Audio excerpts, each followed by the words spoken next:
एक बार एक शिक्षक संपन्न परिवार से संबंध रखने वाले एक युवा शिष्य के साथ कहीं टहलने निकले।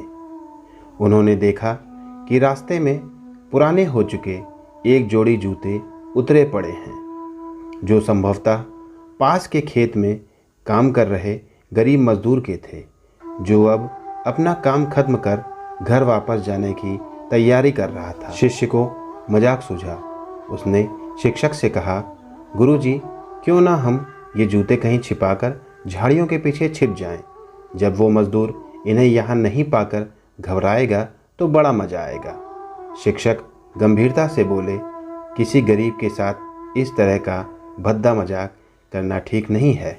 क्यों ना हम इन जूतों में कुछ सिक्के डाल दें और छिपकर देखें कि इसका मजदूर पर क्या प्रभाव पड़ता है।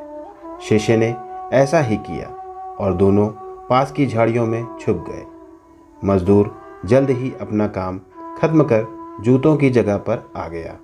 उसने जैसे ही एक पैर में जूते डाले, उसे किसी कठोर चीज का आभास हुआ। उसने जल्दी से जूते हाथ में लिए और देखा कि अंदर कुछ सिक्के पड़े थे।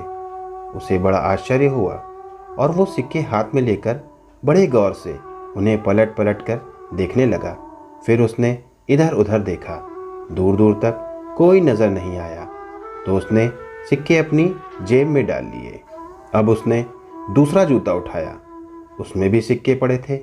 मजदूर भाव विभोर हो गया, उसकी आंखों में आंसू आ गए।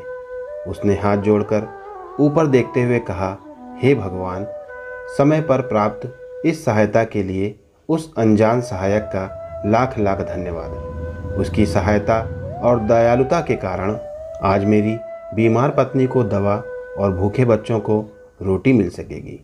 मजदूर की बातें सुन शिष्य की आंखें भर आईं। शिक्षक ने शिष्य से कहा, क्या तुम्हारी मजाक वाली बात की अपेक्षा जूते में सिक्का डालने से तुम्हें कम खुशी मिली? शिष्य बोला, आपने आज मुझे जो पाठ पढ़ाया है उसे मैं जीवन भर नहीं भूलूंगा। आज मैं उन शब्दों का मतलब समझ गया हूँ जिन्हें मैं पहले कभी नहीं समझ पाया था, कि लेने की अपेक्षा देना कहीं अधिक आनंददायी है। देने का आनंद असीम है, देना देवत्व है। दोस्तों, सचमुच दान से बढ़कर और कोई सुख नहीं। हमें इस कहानी से शिक्षा लेते हुए अपनी अपनी क्षमता के अनुसार जरूर कुछ न कुछ दान देना चाहिए और ज़रूरतमंदों की हर संभव मदद करनी चाहिए। तो दोस्तों, यह थी हमारी आज की शिक्षाप्रद कहानी। आपको कैसी लगी ये कहानी और आपका क्या विचार है? शिक्षक ने जो शिक्षा दी है अपने शिष्य को, वो सही है या गलत? आप हमें कमेंट सेक्शन में कमेंट करके ज़रूर बताएं। वीडियो को लाइक कर दीजिए और ऐसी ही मनोरंजक कहानियों के लिए चैनल को सब्सक्राइब कर लीजिए और पास में दी गई बेल आइकन को प्रेस करके उसे ऑल पर सेट कर लीजिए, ताकि मेरी सभी कहानियों के नोटिफिकेशन सबसे पहले आप तक पहुंच सके। तो मिलता हूं अगली किसी कहानी के साथ, तब तक के लिए धन्यवाद।